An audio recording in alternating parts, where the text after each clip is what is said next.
हमारे बीच में नेता प्रतिपक्ष प्रदेश के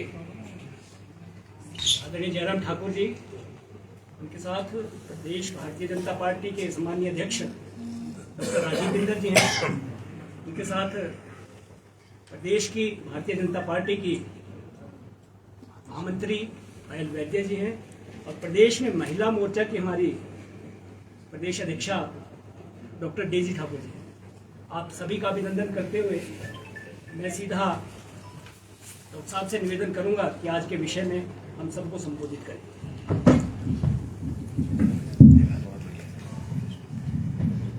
धन्यवाद। हमारे बीच हमारे बड़े ही वरिष्ठ नेता और पुराने साथी और आपके लोकप्रिय नेता मुख्यमंत्री, पूर्व मुख्यमंत्री और वर्तमान में हमारे नेता प्रतिपक्ष विधायक दल के मुखिया जयराम ठाकुर जी, हमारे प्रदेश अध्यक्ष डॉक्टर राजीव बिंदर जी, महिला मोर्चा की प्रदेश अध्यक्ष डेजी जी, महामंत्री वैद्या जी, यहाँ पर उपस्थित हमारे सारे वरिष्ठ नेतागण और पत्रकार मित्रों, आज रविवार के दिन आपको थोड़ा समय निकाल करके यहाँ पर आमंत्रित किया है। असुविधा हुई हो तो सबसे पहले उसके लिए क्षमा याचना। और जिस विषय को लेकर के इस पत्रकार वार्ता का आयोजन हुआ है वो तो आपकी जानकारी में है ही, लेकिन उस विषय पर बात करने से पहले मैं 2-1 मिनट लेकर के ये स्पष्ट कर दूं कि जब हम इस नारी शक्ति बंधन बिल की बात करते हैं तो मात्र इस बिल को लेकर के चर्चा करने का विषय नहीं है। ये भारतीय जनता पार्टी के मैनिफेस्टो और उसकी विचारधारा का एक प्रमुख बिंदु रहा है। आपको स्मरण होगा, प्रधानमंत्री बनने के तुरंत बाद सन 2014-26 मई को उनका शपथ ग्रहण हुआ था, तो मोदी जी ने अपने पहले ही वक्तव्य में कहा था कि मेरी सरकार गरीब को समर्पित। और इसके कुछ समय बाद उन्होंने ये भी कहा था कि मैं केवल 4 जातियों को जानता हूं, महिला, युवा, किसान और गरीब।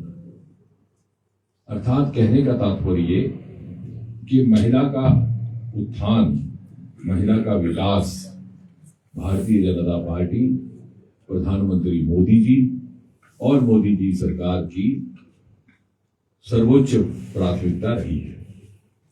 उसके उपरांत जो सर्वप्रथम स्वतंत्रता दिवस का उनका भाषण रहा लाल किले से 15 अगस्त सन 2014 में, तो यदि आप स्मरण करें तो उन्होंने आह्वान किया था शौचालय बनाने का, और विशेषकर फीमेल टॉयलेट्स, महिलाओं के लिए। और देखते ही देखते ये स्वच्छता अभियान एक जन आंदोलन का रूप धारण कर गया और पहले ही वर्ष में लगभग 4 लाख शौचालय निर्माणित हुए हैं, विशेषकर महिलाओं के स्कूल में, गर्ल्स स्कूल्स में। और ये कोई साधारण बात नहीं थी। लोग और आम जनता किसी हद तक उस दिन असमंजस में भी थी कि लाल किले से तो हमने प्रधानमंत्री को बड़े बड़े फलसफे बोलते हुए सुना है, तो ये पहली बार कौन प्रधानमंत्री है जो शौचालय बनाने की बात कर रहे हैं। लेकिन उसमें मूल विषय था हमारी बच्चियों की सेहत का, उनके स्वास्थ्य का, हाइजीन भी, और स्कूल अवस्था में जिस प्रकार बहुत सी बालिकाओं को तरह तरह के इन्फेक्शन होते हैं उसको लेकर के भी। आज कोई ऐसा बच्चों का स्कूल नहीं बचा जहां महिलाओं के लिए ये व्यवस्था ना हो। उसके बाद एक के बाद एक, चाहे बेटी बचाओ बेटी पढ़ाओ, चाहे उज्ज्वला, कभी किसी प्रधानमंत्री ने 70 बरस इस तरफ ध्यान नहीं दिया कि हमारी माएं, हमारी बहनें दिन भर जब चूल्हे में फूंक मार करके अपने फेफड़े भी बर्बाद कर देती हैं, समय और ऊर्जा भी, इसका भी कोई विकल्प हो। और देखते ही देखते आपने देश भर में एक मुहिम का रूप धारण हुआ। और हमने जा जाकर जब लाभार्थियों से बात की तो दिल दहला देने वाली कहानियां सुनाती थी। एक महिला ने कहा, जिसे बाद में हमने महिला मोर्चा में शामिल कर दिया, बोले साहब सारा दिन भूख मारती, रात तक रोटी ना पकती, सांस भी भूल जाता और सांस से डांट भी पड़ जाती। अब सुबह 1 घंटे में फारिग हो जाती हूँ और मैंने सिलाई का काम भी शुरू कर दिया। जहाँ शौचालय की बात करें तो मेरी ही कॉन्स्टिट्यूएंसी में 9वीं कक्षा की एक बालिका थी। उसने अपने माता पिता से कहा कि मैं तब तक स्कूल नहीं जाऊंगी जब हमारे घर में भी शौचालय ना बने। गरीब परिवार था, वहां शौचालय नहीं था। जब हमें सोशल मीडिया पर इसकी जानकारी हुई तो डीएम से कह करके एक सर्वे करवाया गया। उसी प्रकार के लगभग 200 घर उस तहसील में निकले, पिछड़ी जातियों के, जहां पर शायद शौचालय की व्यवस्था नहीं। तो आप देखिए कितनी बड़ी समस्याओं से दो चार था ये देश और इस देश की नारी शक्ति। और इस तरह से बार बार महिलाओं को लेकर के सैनिक स्कूल में उनका प्रवेश हो, उनका दाखिला हो। आज ये बात इसलिए कहनी अनिवार्य है कि बहुत से लोग ये कह रहे हैं कि साहब चौकी चुनाव आ गया। चुनाव हो कि ना हो, किसी न किसी स्वरूप में, किसी न किसी रूप में नारी को लेकर के, देश की महिलाओं को लेकर के उनके अलग अलग पहलुओं की चिंता की गई। सेना में कॉम्बैट ऑपरेशंस में महिलाओं के भाग लेने, पहली बार गणतंत्र दिवस पर महिला की अगुवाई में रिपब्लिक डे परेड होने लगा। ये कोई आज से नहीं हो रहा। आज आप सिविल सर्विसेज में देखिए, पिछले 7-8 वर्षों से कोई ऐसा साल नहीं जाता जब टॉपर्स बच्चियां ना हो। इस साल भी सिविल सर्विसेज आईएएस की पहली 3 टॉपर्स में 2 बेटियां हैं। पिछले साल तो 3 के बच्चों के लिए है। टेक्नोलॉजी के माध्यम से एक लेवल प्लेइंग फील्ड दिया गया।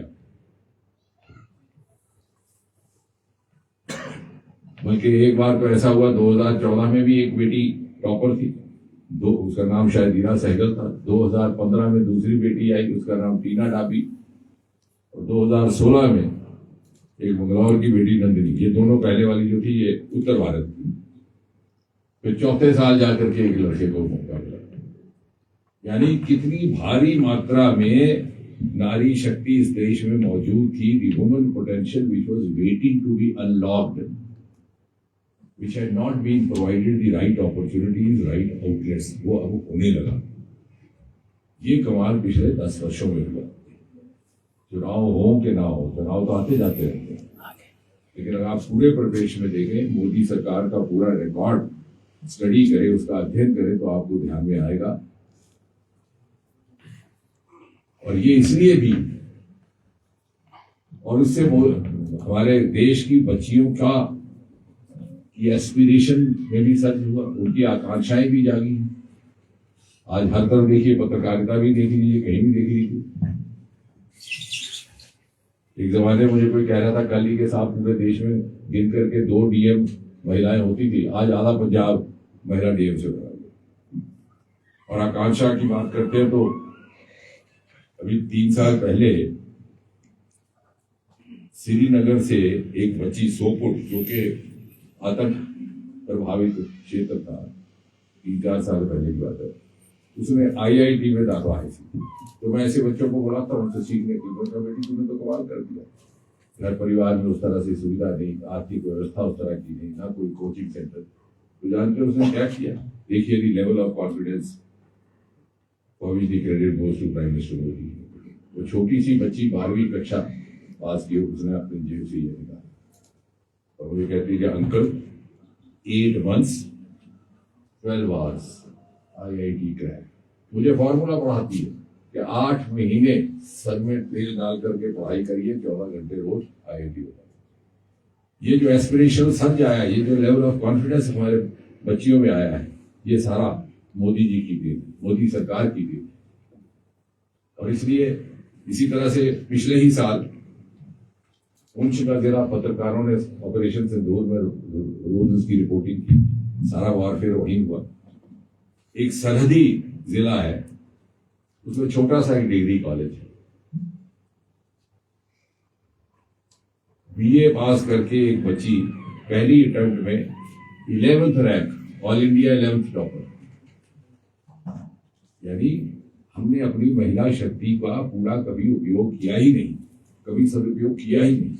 ये सारा का सारा क्रम गत 11-12 वर्षों में प्रारंभ, और एक स्तर से दूसरे स्तर पर मोदी जी इसको ले जाते रहे, और आखिरकार उनको ये भी महसूस हुआ और देशवासियों में भी जागरूकता पैदा की कि अब महिला इस स्तर पर पहुंच गई है that she is no longer a participant, she is capable of leading the development journey of India, और उसके लिए उसको उसी के अनुकूल स्थान पर बिठाना अनिवार्य है। और इसी सोच के साथ ये 33% आरक्षण, जिसकी बात कांग्रेस पार्टी और उसके सहयोगी दलों ने पिछले 50 साल से करते थे, लेकिन कभी लागू नहीं करने देते, उसको लागू करने का काम किया। आपने संसद की कार्रवाई तो बड़ी विस्तार में देखी है, उसमें मुझे जाने की आवश्यकता नहीं, लेकिन आपने देखा होगा कि जब एक बड़ी कठिनाई से बहुत ज्यादा अध्ययन करके, एक बड़ी लंबी चौड़ी एक्सरसाइज करके, रिसर्च करके एक विकल्प निकाला गया, जिससे कि प्रभावी ढंग से 33% आरक्षण, और इस बात से भी प्रमाणित होता है कि भारतीय जनता पार्टी में हमारे अध्यक्ष जी भी बैठे हैं, हमारे नेता प्रतिपक्ष भी बैठे हैं। भारतीय जनता पार्टी में 33% पहले से ही लागू था हमारे पदाधिकारियों में। कहने का तात्पर्य ये कि we were not saying it for the sake of saying, जैसे कांग्रेस पार्टी करती है। उन्होंने तो अपनी पार्टी में भी लागू नहीं किया, क्योंकि वो परिवारवाद पर आधारित पार्टी है। अगर वहां कोई महिला भी होगी तो परिवार की होगी। लेकिन जो हमने संगठन में अमल में लाया था, उसको जब लाने का वक्त आया, ये मोदी जी की सरकार थी जिसने ये विकल्प ढूंढा। और चूंकि मोदी जी की ये दिली ख्वाहिश है कि आने वाले चुनाव में 2029 में ही ये लागू हो जाए, और महिलाएं इसके लिए तैयार। अब वो जमाना नहीं रहा, हमने भी देखा, अध्यक्ष जी ने भी देखा, पदाधिकारी बनाने के लिए, महिला मोर्चे की पदाधिकारी बनाने के लिए घर घर ढूंढना पड़ता था।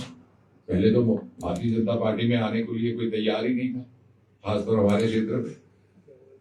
मोदी जी के आने के बाद वो भी तस्वीर बदली है,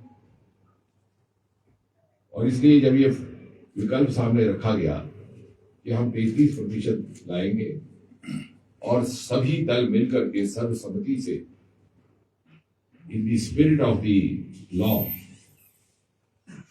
इसका समर्थन करेंगे, तो आखिरी वक्त में कांग्रेस के साथ जुड़ करके सारे इंडी ब्लॉक के नेताओं ने इसमें बाधा डाली और इस बिल को गिरा दिया। और वो चाहते हैं कि वो जो पुराना चल रहा है व्यवस्था उसी से चले। अब आपको मालूम है कि जब पिछली बार जो हमारी सीटें तय हुई थी, जिसमें 543 मेंबर है, लेकिन उसकी संख्या जो तयशुदा है वो 550 है। उस समय भारत की जनसंख्या कुल मिलाकर के 55-56 करोड़, अब 3 गुना बढ़ गई। मेरी अपनी कॉन्स्टिट्यूएंसी में 20 लाख मतदाता। ये वही कॉन्स्टिट्यूएंसी है जहां एक जमाने में डॉक्टर करण सिंह चुनाव जीते थे। अक्सर ये कांग्रेस की राजनीति को करें, उस समय 5-7 लाख वोटर हो गए। तो अगर आप व्यवहारिक ढंग से भी देखें तो जनप्रतिनिधि अपने लोगों के साथ, गरीब के साथ जुड़ा हो, उनके साथ निरंतर संपर्क बनाए रखे, उसके लिए ये अनिवार्य है, लाजिम है कि कॉन्स्टिट्यूएंसी की संख्या भी बढ़ाई जाए महिला आरक्षण के साथ साथ। और इसलिए कहा गया कि ये जो 50% बढ़ाने के फार्मूला के तहत 550 का आंकड़ा हो जाएगा 850, और 543 का होकर के बढ़ के हो जाएगा 815 या 816। छोटी कॉन्स्टिट्यूएंसी होगी, क्योंकि जिस समय ये निर्धारित की गई थी उस समय दृश्य कुछ और था। अब लंबी चौड़ी फैली हुई कॉन्स्टिट्यूएंसी और इतने सारे लोग, और इसलिए वो जो एक मकसद या उद्देश्य था उसको भी लाने में इन्होंने बाधा डाली और नारी शक्ति बंधन अधिनियम लाने के बजाय उसका टाल मटोल करने के अजीबो गरीब तर्क रखे जाने लगे। पहले तो कहा जाने लगा कि साहब आप जाति पर आधारित सेंसस नहीं करवाना चाहते, तो गृह मंत्री जी ने ये भी स्पष्ट किया। आप रिकॉर्ड देख लीजिए, आज तो तर्क आधारित एविडेंस बेस्ड जुड़ा, सेंसस पहले से ही शुरू हो चुका है और वो जाति पर आधारित। फिर जब वो तर्क नकार दिया गया तो बोले साहब आप धर्म पर आधारित नहीं करते, मुस्लिम महिलाओं के लिए तो संविधान कहता है कि रिलीजन बेस्ड रिजर्वेशन नहीं रहेगा। अगर ऐसा होता तो डॉक्टर अम्बेडकर भी हम सबसे ज्यादा अनुभवी और विद्वान वो थे जिन्होंने दुनिया का सबसे श्रेष्ठ संविधान निर्माणित किया, रचित किया, वो भी इसका जिक्र करते थे। उन्होंने भी इस बात से इनकार किया। उसके बाद 50-60 साल सरकार कांग्रेस की रही, आपने तब बात नहीं की, लेकिन अभी आपको टालने के लिए बहाना चाहिए। और आपने क्या किया मुस्लिम महिलाओं के लिए?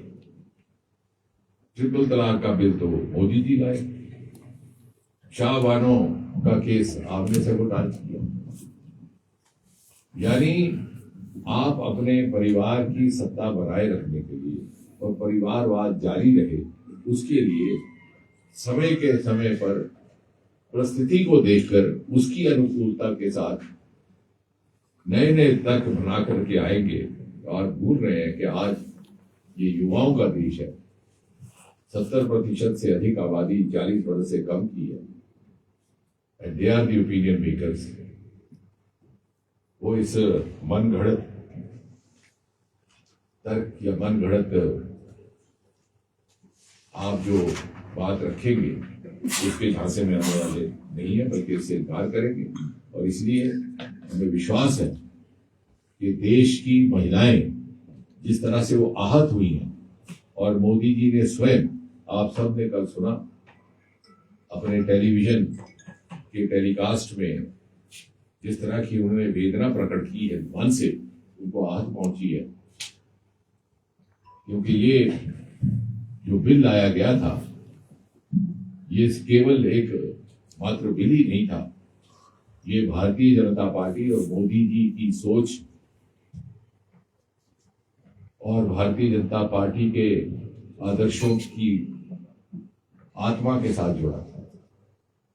और हमें विश्वास है कि देश भर की महिलाएं एक मुहिम के तौर पर इस कानून के समर्थन में आएंगी ताकि 2029 के चुनाव में इसे लागू किया जा सके और फिर धीरे धीरे उसके उपरांत उसके पश्चात विधानसभाओं में जिन जिन में भी चुनाव हो उस पर भी ये आरक्षण जारी रहे। इसके अतिरिक्त अगर आपको कोई बात करनी है, क्योंकि बाकी सब तो आपने बिल पढ़ ही दिया है। सर, क्या भाजपा पार्टी के अंदर महिला आरक्षण को सुनिश्चित करेगी? भारतीय जनता पार्टी ने तो पहले ही 33% आरक्षण दे रखा अपने पदाधिकारियों में। नहीं डॉक्टर, चुनावों में भाजपा करेगी क्या? चुनावों में जब संवैधानिक तौर पर 33% आएगा तो सबके लिए लाजिम हो जाएगा। हम इसी की तलाश में, हम सिर्फ अपने लिए नहीं, हम कह रहे हैं बाकी भी करें। अगर वहां से नहीं होता तब तक भाजपा एग्जाम्पल क्रिएट करेगी। अगर बिल पास नहीं भी होता तो 33% क्यों, हम उससे ज्यादा देंगे महिलाएं। हम तो मेरिट पे देते हैं, परिवार को देख के थोड़ी देते हैं। आपको कैसे गलत करनी होगी? आज भी मैं ये कह रहा हूँ क्यों 33%, क्यों नहीं 35%? मैंडेटरी क्यों करना? मैंडेटरी करने से आप बंद जाते हैं। मैं कह रहा हूँ खुली छोड़ दो ना, 50 जितनी आए महिलाएं, जो जिसमें आज भी हमारी भारी संख्या में महिलाएं हैं, 70-80 महिलाएं हमारी जो सांसद हैं। कल को अगर 35%, क्योंकि जब भी हमारे नेता प्रतिपक्ष जब भी हर विधानसभा क्षेत्र के लिए पैनल बनाते हैं तो ये नहीं कहते कि तुम उसके लिए काबिल हो, लेकिन क्योंकि तो महिला हो इसलिए काटना है, वो मेरिट में बनाया जाता है।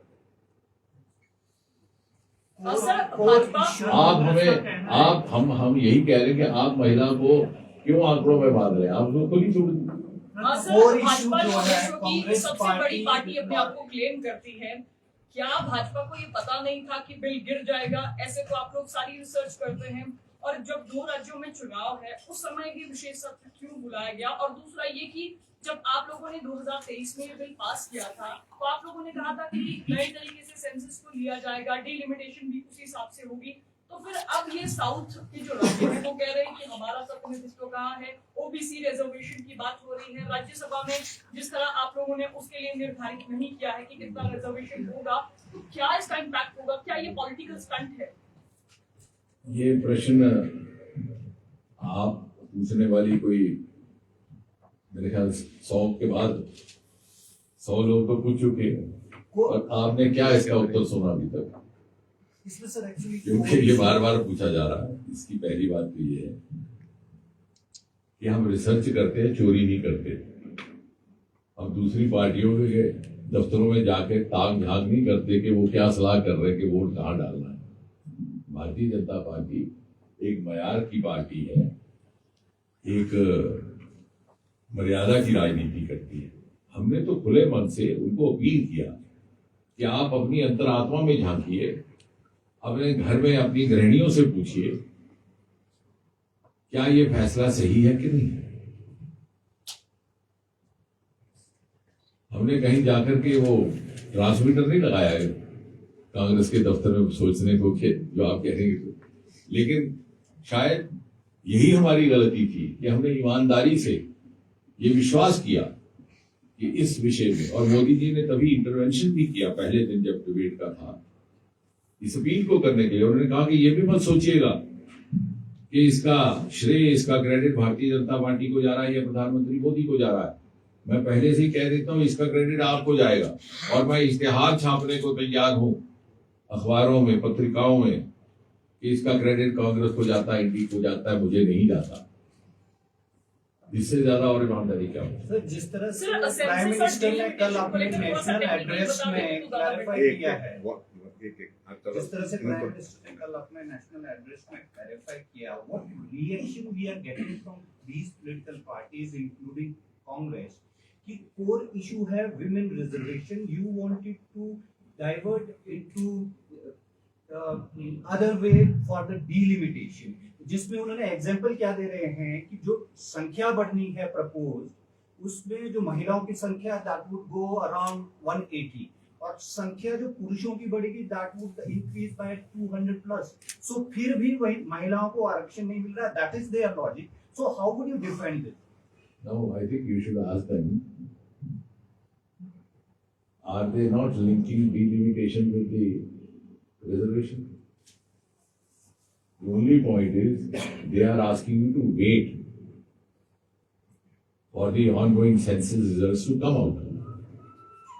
But the keenness and the commitment of the Prime Minister is to such an extent, he is insisting, why wait?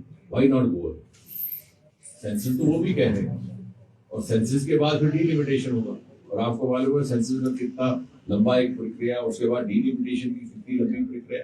अभी अपने जम्मू कश्मीर का डिलिमिटेशन करवाया तो हमें लगभग 2-2.5 साल लगता है।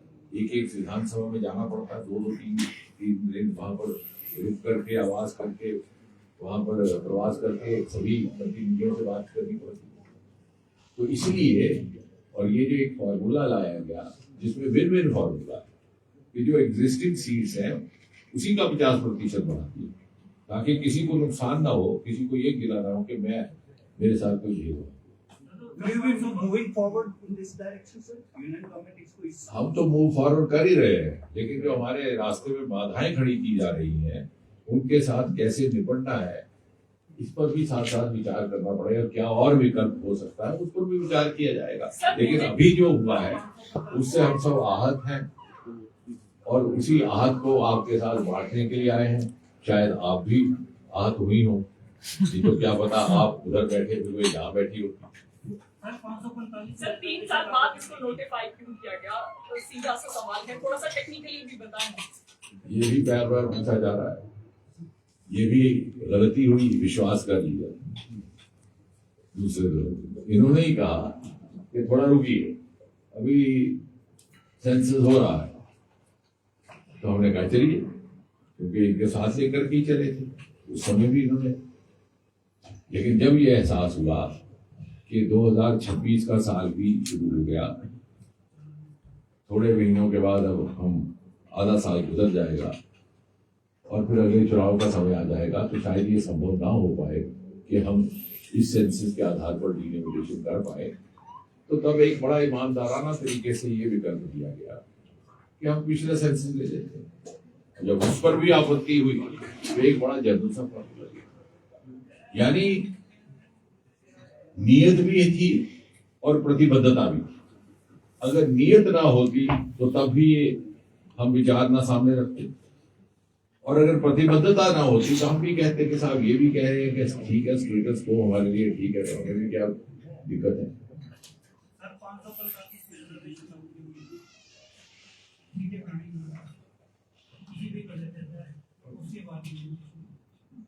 देखिए, ये जब 2023 की बात कर रहे हैं, उस समय कांग्रेस पार्टी ने भी यही कहा कि सेंसस हो जाए, डिनोमिनेशन हो, वो भी उनकी भी यही बात थी। ये तो अब जब वो पीछे हटना जा रहे हैं तो 543 कह रहे हैं।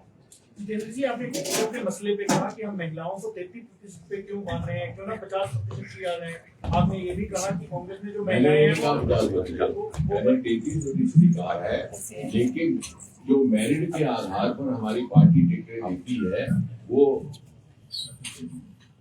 जो मेरिट के आधार पर टिकट देती है, माननीय सरोज पांडे जी हमारी बड़ी वरिष्ठ नेता, बहुत बड़ा हमारी साथी हैं, और ये खास तौर से रात को रायपुर से लगभग पैदल चल कर यहाँ क्योंकि आने का कोई जरिया नहीं है। और ये देखिए, ये जाहिर करता है किस प्रकार हमारी प्रतिबद्धता है इस संगठन की और हमारी महिला नेताओं की, नेत्रियों की। मेरा आपसे सवाल ये कह रहा था आरक्षण 33%, लेकिन मैं ये कह रहा हूँ, सरोज जी भी आ गई, इनका कहना था कि क्या आप अपनी पार्टी में 33% देंगे।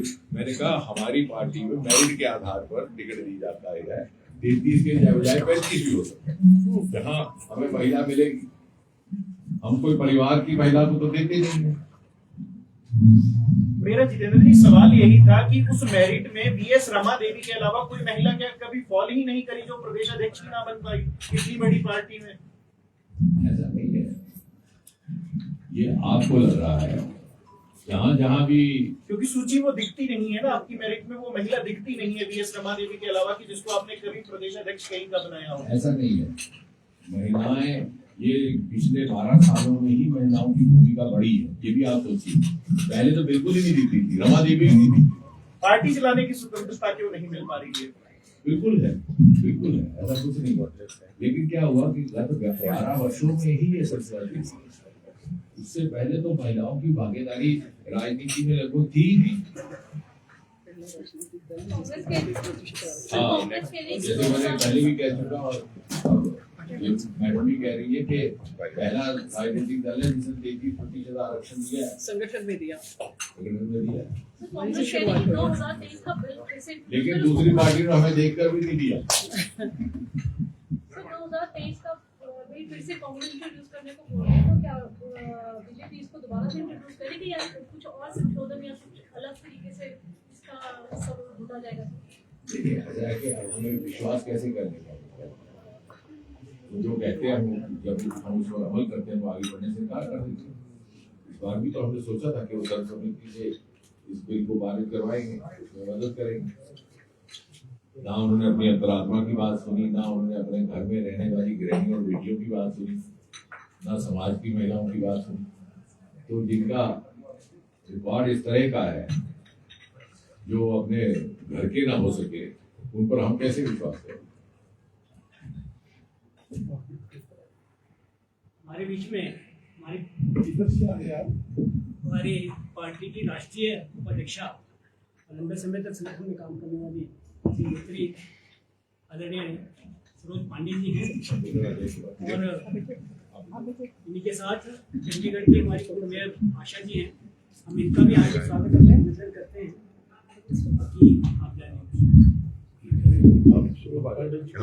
मैं माननीय सरोज जी से निवेदन करूंगा कि वे कुछ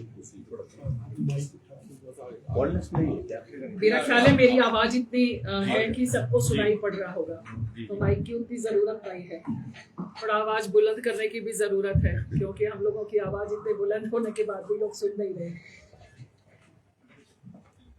जैसा कि आपको विदित है, विगत दिनों जो संसद में हुआ और उस ऐतिहासिक दिन के लिए हम सब पूरे देश भर की महिलाएं इंतजार कर रही थी कि आरक्षण लागू हो जाएगा। 33% आरक्षण विधानसभा में और लोकसभा में। बिल पेश हुआ, संविधान में संशोधन के साथ पेश हुआ और इस मंशा के साथ में उसे रखा गया कि 2029 में देश की संसद में और विधानसभाओं में महिलाओं को स्थान मिलेगा। लेकिन जिस प्रकार से एक अच्छी मंशा को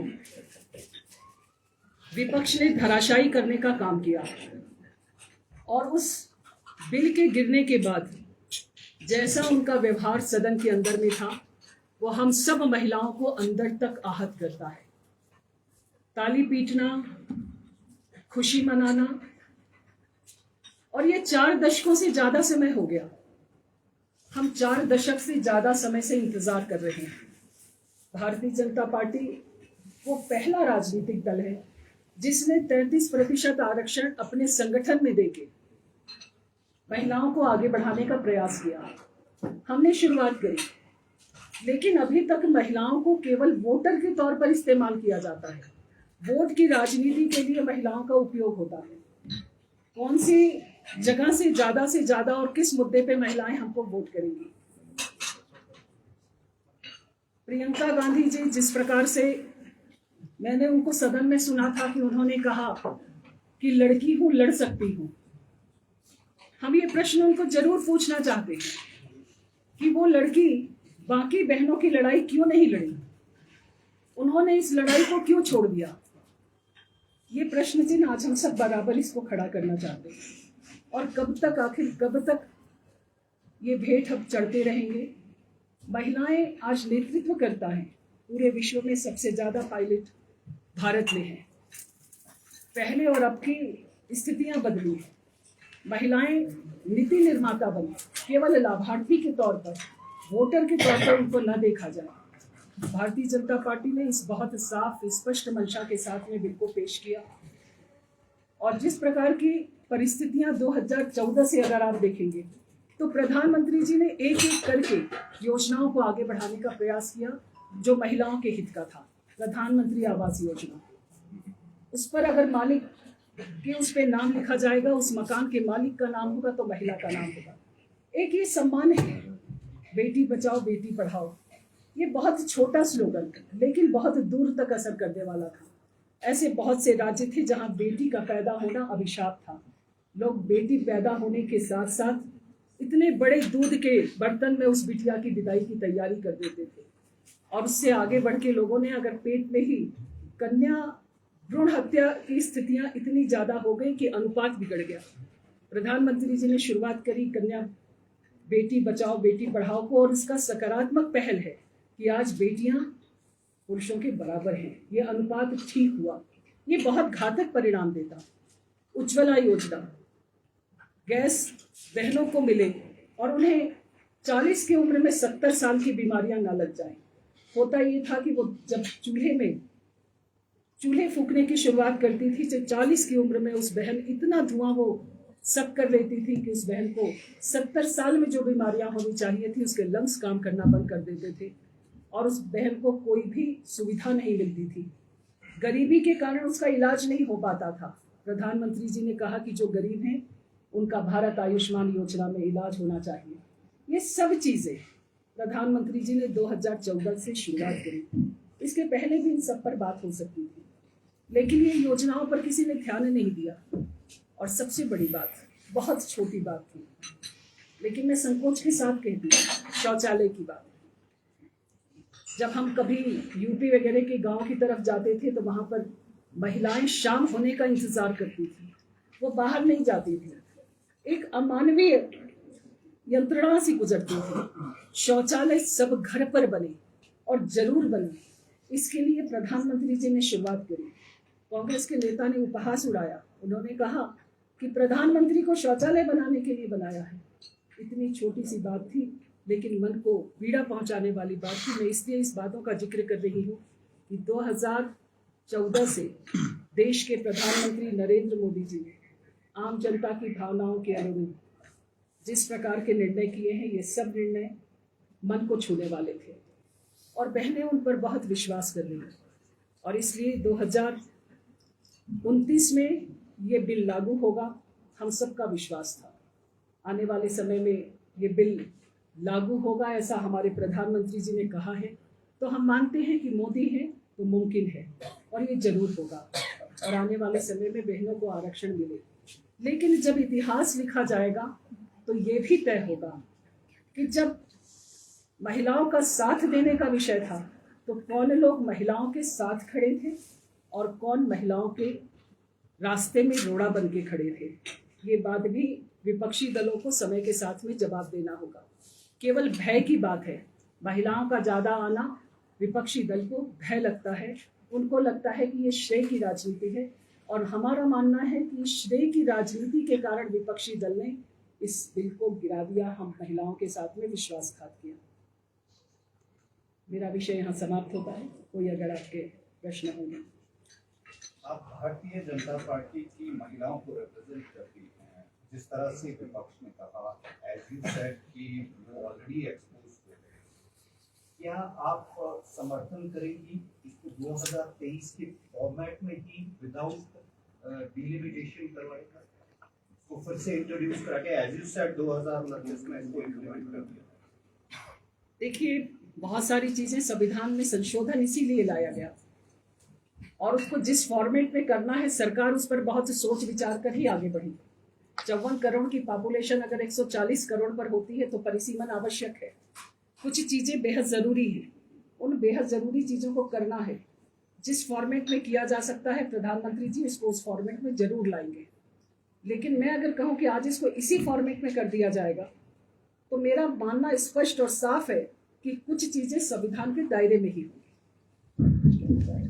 ये इससे पहले भी बात आई, 2023 में भी जब बिल पास हुआ था तो कांग्रेस पार्टी और दूसरे दलों का यही मानना था कि परिसीमन के बाद ही लागू किया जाए और इसी बात को लेकर के उन्होंने समर्थन दिया था। लेकिन अब चूंकि इसको रोकने के लिए बात और चाहिए तो कह रहे थे साहब ऐसा केवल अंतर केवल इतना है कि जो अभी चल रहा है सेंसस और कोई, अब हमें महसूस हो रहा है कि उसके परिणाम उस तरह से उस समयबद्ध सीमा में नहीं आ पाएंगे कि परिसीमन भी उसमें मुकम्मल किया जा सके, इसलिए कोई और विकल्प चाहिए। महिला संस्थाओं का साथ भी नहीं मिला सर, जो इंडी गठबंधन की महिलाएं हैं उनका भी वोट नहीं मिला। ये इसी बात का प्रतीक है कि किस तरह से महिलाएं वहाँ के पुरुष नेतृत्व के नीचे दबी हुई हैं। सर, आपने शिक्षार्थी की बात की, मेरा सवाल काम से है। जिस तरह आप राष्ट्रीय स्तर पर महिलाओं का प्रतिनिधित्व कर रही हैं, विपक्ष हमेशा बीजेपी को इस आधार पर उनकी आलोचना करता है कि आपको डिसीजन मेकिंग पावर्स नहीं है, वो सारी या तो प्रधानमंत्री मोदी के पास है या फिर गृह मंत्री अमित शाह के पास। क्या आपको लगता है ऐसा है? अगर ऐसा नहीं है तो 2-4 आप उदाहरण दे पाए।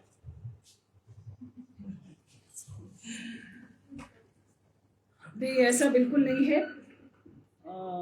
विपक्ष को मेरा पहला तो ये कहना है कि ये कहने का अधिकार नहीं है कि हमारे निर्णय का अधिकार हमारे नेताओं के पास में है। सबसे ज़्यादा लोकतांत्रिक प्रक्रिया से हम जीत कर आते हैं, मंडल से जीत कर आते हैं और महिलाओं को कोर कमेटी में हमारी महिलाएं होती हैं। हमारी महिला मोर्चा की जो राष्ट्रीय अध्यक्ष है वो चुनाव समिति में बैठती है, निर्णय में बैठती है।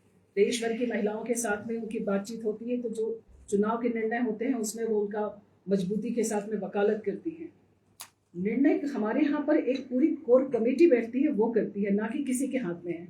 और विपक्ष की बात अगर कहें तो विपक्ष का निर्णय कहाँ से होता है? विपक्ष निर्णय ही नहीं कर पाता है और उनके यहाँ पर उनके निर्णय को कोई दूसरा व्यक्ति नहीं मानता है, दूसरे व्यक्ति के निर्णय को पहला व्यक्ति नहीं मानता है। इसमें ये भी बात जोड़ दें, पहली बात तो ये है कि यही एक सरकार है जिसके चलते पहली बार एक अनुसूचित आदिवासी समाज से संबंध रखने वाली महिला राष्ट्रपति भवन में जाकर के बैठी। इससे पहले किसी ने साहस नहीं किया।